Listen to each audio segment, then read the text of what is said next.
This is an off to college gift that we're giving Logan today as a surprise. Robyn's sister, Fawn, actually makes these quilts where she has pictures put on it. And so we're doing this for Logan, basically picture the whole family in the UNLV color. If he wants to flip it over and not see everybody, because he might not want to have everybody on his quilt. This cheesy little thing at college, it's got to be like totally nerd, he can flip it over and it's still got a great back. I had her sew it so that this could be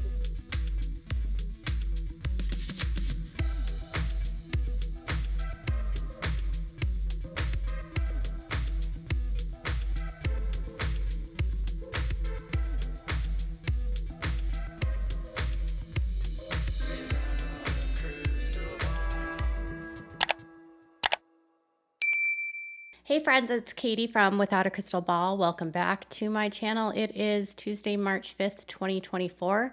And if you watch A&E's Secrets of Polygamy, you might have missed this very surprising detail because yesterday's episode, which aired on A&E, featured a story about the Apostolic United Brethren and looking into a group of guys that were put together by the Brethren for protection, priesthood protection unit. They were so secret that nobody in the organization or the church really even knew who they were. The men had to take an oath of secrecy. They couldn't even tell their wives. Now, details about this group first were revealed back on Escaping Polygamy. My name is Jesse Rayner, and I'm 30 years old, and I'm a member of the Apostolic United Brethren, also known as AUB. So we're taught in the AUB that the two capstone principles of the gospel are plural marriage and the United Order. To be a member of an actual United Order, it is essential that you pay into it. We're taught that if you're not a member of the United Order, you can't enter the Celestial Kingdom. If you can't enter the Celestial Kingdom, you don't get to keep your family. When the women helped a man named Jesse leave Mount Pleasant, Utah with his two wives. During that time, there appeared to be a red laser that showed up, and there was some concerns about what that was, why it would be pointing near them, what it could mean, and it resulted in the man Jesse fessing up to being part of this protection group formed by the priesthood council and the bishops to protect their leaders and the group from outsiders. Well, last night, a brand new name was dropped into the mix, and this name has direct ties to Robyn Brown, Kody Brown, and the sister wives, because Robyn Brown's brother-in-law was in charge of putting together the group. Let's dive into today's topic. Before we do, can you make sure to give me a thumbs up? Can you make sure to subscribe to my channel if you haven't subscribed? Please click on the bell so you never miss a video, and please share this video with your friends. So to be prevented to enter the United Order means being prevented to continue your posterity. That's an absolute essential in the AUB. I was a member of the United Order, but kind of started to dawn on me that there's something not quite right here. It seems those with the most money have the most influence in the United Order. 2017, when Jesse Rayner decided to leave Mount Pleasant, he was featured on Escaping Polygamy. And on that episode, he revealed his involvement in the United Order of the Apostolic United Brethren. Now, the United Order are groups of the elite members who live on compounds of property that are owned by the Apostolic United Brethren. This is generally where most of the priesthood council members or members that are high-ranking, people that have been called by the priesthood into orders of leadership live in these communities. And the communities are houses that are built on land owned by the church. And so people can actually own the home that they live in, but not own the property. So everything on this compound is owned by the Apostolic United Brethren. And Jesse was part of that group. He was also part of a group that was tasked to defend people, specifically leaders of the Apostolic United Brethren. And part of that meant that they would go through training. And this all started in Mount Pleasant, Utah. And the bishop who actually called him to join this group is none other than Mike Bowles, who is married in quotations because it's not a legal marriage to Robyn Brown's sister Fawn. And Fawn and Mike have more than 6 kids. I don't know how many total kids that they have. Mike has 2 wives. He is not public about his marriage with Fawn. He is only public about his legal marriage with a woman named Ruth. But Mike's name came up very quickly in the episode. At that point, there were 2 individuals sitting there. One is Mike Bowles, who was a member of the bishopric, and the other is Scott Mangles, who, I'd worked in the work missions. I knew about him. He asks me, as he says, if you're called or commanded by God, would you take a life? In my mind, I was thinking, if God commands it, I'll do anything for God. So you know that this group, the priesthood protection, whatever they were called, they debate on whether or not this is a militia or if it was just like a group of guys. But Jesse explains further in this specific episode that they were required to get a bunch of different equipment. They had to buy specific firearms. They had to have all kinds of different tactical gear and different equipment for the end of times. And they were trained by this guy that was a former Green Beret in the Army, and he had converted from the LDS Church into the Apostolic United Brethren. And when he did that, he lived in Mount Pleasant, and he trained this group of men in military combat and trained them using the Ranger Handbook from the military. And so they were trained to do just about anything, to manage all kinds of different emergencies and to manage all kinds of different altercations that could occur. And they did trainings every week or every month. And this was put into place by the prophet Lemoyne Jensen, who was literally the prophet when the Sister Wives went public in 2009 and 10. This specific group was put into place, and it sort of existed between 2005 to 2013 or 14. And the group, they claim now, has disbanded, though Jesse disagrees that the group no longer exists. He believes that it's just more underground and more secretive than it was before.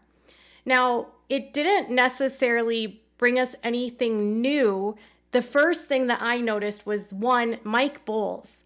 Mike Bowles. Fawn is the sister of Robyn. Fawn and Robyn are, I think, 1 or 2 years apart. Robyn has brought Fawn up not only in the book, but she also, when Logan graduated from high school, Fawn created a blanket, a patch blanket that had everybody's pictures on it, and then they signed it for Logan when he went away to college. And her sister Fawn was the one that made these blankets. A lot of Robyn's family has never appeared on the show because of how deeply entrenched they are in the Apostolic United Brethren. And Fawn has never appeared on the show, though her name has been mentioned. But partially, I'm assuming the reason why she has never appeared on the show is, one, she's a plural wife, so she's not a legal wife. 2, her husband, Mike, holds a position of authority and holds a position of leadership in the church in Mount Pleasant. The Apostolic United Brethren is a large organization. Now, I don't know that Escaping Polygamy really fully grasps the size of this group, but they have they have different compounds in various parts of Utah. And the group that Jesse was a part of was connected to another compound in Rocky Ridge. And Rocky Ridge and Mount Pleasant are 2 of the United Orders, where there are a group of elite members that are the chosen ones that live the law of consecration, where everything belongs to the church, everything belongs to the group, you own nothing. So Mike Bowles is in charge of putting together this group of men, and then he calls different men into the group, makes them vow secrecy, and then they are taken into training by this Green Beret member. Something else that I thought was pretty interesting is they were talking about the firearms that these guys have. And Jesse said that almost none of the stuff that they owned as a part of the group were registered. The other side of that was to fight off whether it was government, a mob, local law enforcement, if anybody that was coming against God's people. We had a certain number of mags we were supposed to have for both the pistols and the AR-15. There was hardly a weapon in our arsenal that was registered.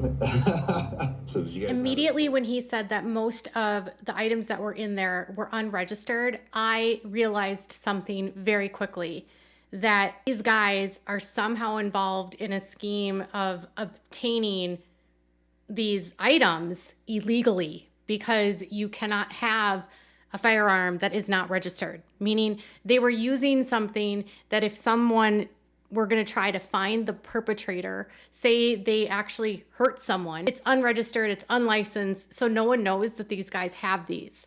And that immediately brought me to photographs of Kody Brown when he's at the different shows selling his inventory, which includes ghost kits that help people build AR-15s. And these kits recently have become, under the US government, there was a new law that passed, I don't even know, last year, making it so that these kits cannot be sold unless they have a serial number. And so people were using these kits to build these ARs that had no trace. You could build an entire AR-15 and it would have no serial number. And Kody was selling these types of kits at gun shows. And I thought, no, what better industry for Kody to get into than to sell these, knowing full well that there's a group of guys in his own church that need to have these, and they need to be untraceable. When you see the different layers in that there's actual guys in this group that are training with these and they aren't registered, and then you see Kody in these shows, and then you know that there's other members of the AUB also in these shows, and that sometimes these shows are used to bring in different items from illegal means. And then you add that to the fact that Kody's friend Brian from 2002 or 3 was arrested for papering illegal weapons and bringing them into these shows. And so Brian was making up fake papers saying that this is a registered number, it was not obtained illegally, and then they were reselling it into the market. Kody and Brian now today, or at least up until last year, were selling the kits, which would be untraceable.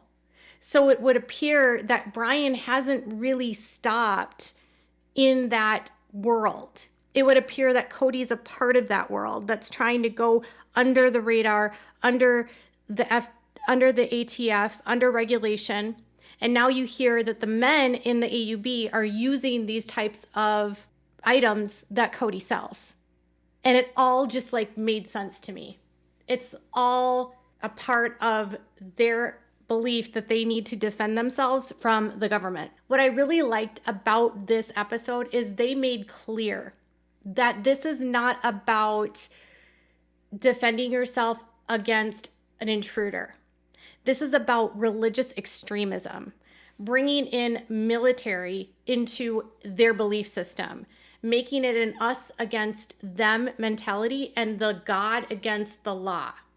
And that this type of belief system and extremism has seen very dire consequences in the past. This show brought up Waco. This show brought up other incidents where religious extremism was coupled with military power and the dangers that can occur. And they were very clear that at this time, there's no known, crimes that have been attached to this group of people. But the fact that these people are trained by Green Berets from the military, and the fact that there's people within these groups that will defend this group at all costs necessary.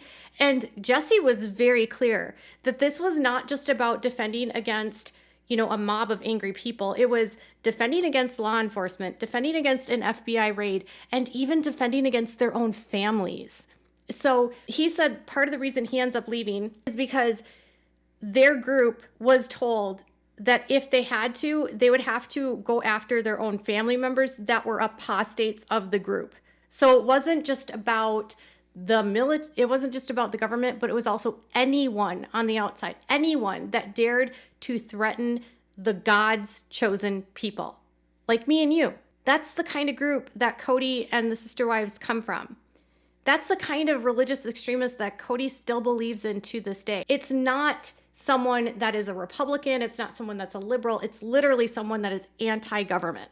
Jesse was also very clear. It's not about the right to bear arms. It's not about the Second Amendment at all. It has nothing to do with that because he still supports that.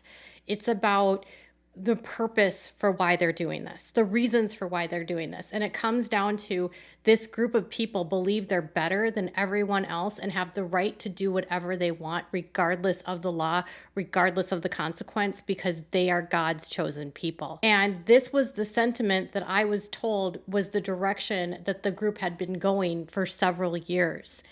And Kody and the sister wives have been involved in that. And LeBoyne Jensen is the one that brings this into full force in the group. And he's the same prophet that does not want the sister wives on television because he doesn't want the corruption of the AUB to be exposed. That's, of course, not what he says. He tells Kody he doesn't want them to go on because destruction will happen. But the truth was they were hiding this. And this was all a result of what was happening in the FLDS, what was happening with all the other raids that were happening, with the crackdown from the government coming after these groups for being part of illegal enterprises, doing abhorrent things to people. And so the AUB's response to that was not to clean up their act, it was to militarize so that they could defend themselves if they ever do get caught. And that's scary. And that's something Ben Brown, who is Kody's nephew, has said, that if any of these compounds are ever confronted by law enforcement, it would be another wake up. And this is on A&E, which is surprising to me because A&E is putting this out. They're naming names. They're naming Robyn Brown's brother-in-law. They're naming people in the AUB. And you've got the sister wives on television, and none of this has ever been addressed on Sister Wives. What the AUB has created is an illegal paramilitary. It's unauthorized, armed private paramilitary groups that present a threat to public safety. It's unlawful in all 50 states to form coordinated groups like this, specifically if their goal is to defend themselves from the government. It's not about Second Amendments. It's about this is a risk to public safety. So it's illegal for the AUB to have one of these. It's an illegal paramilitary, and you'll never see that on TLC. It's actually hidden from audiences.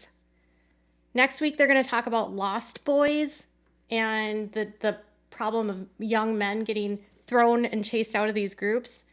But this was pretty revealing to me that people that are close to the Browns were actually named in this. And that you can see how Kody's business could get tied in very easily to what they're doing. And why he has a motivation to sell what he sells. And why his partner, who's been in the system for years, helping and aiding and abetting in the movement of illegal items, like Brian, would be a perfect business partner for him. It's all starting to make sense for me. Obviously, no crimes have been committed by this group. They've not been tied to any arrests. Kody's never been committed of any crimes. I mean, right now it's all under the radar, but this exposed everything. I wonder if the FBI will get involved now. Tell me what your thoughts are in the comments below. Bye, guys.